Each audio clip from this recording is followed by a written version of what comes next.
So, good morning. Morning! This is in behalf of Kapitan Eric Yap and the Council. We're very honored and grateful no, nga nakaservisyo ninyo at nakasuporta sa karon nga Tarabasa. Lipay mo mo o wala? Bye! Sa kalisod sa kinabuhi, positibo. Awas mami, nagpatutay, positibo, no?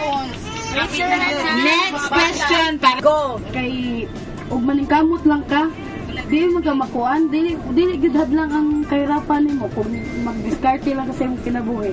Dapat lahat ng magulang ay dapat tularan pagdating sa pagpapalaki ng anak.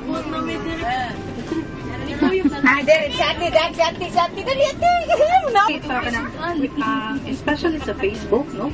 The Facebook is not your life, no? Dili na siya tinuod tanan gibutang dira, no?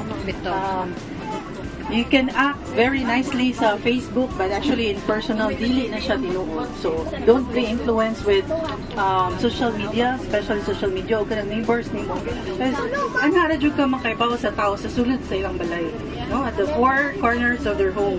Sakto itong ngayon niya, ayaw magsuon kung unsa gipadako ang bata sa imong amiga or sa we're different man good. As keep on saying, ang bata is different good na siya sa facing. No? Namingon ko, bugo na yung anak. No, it's because ang bata lain-lain good na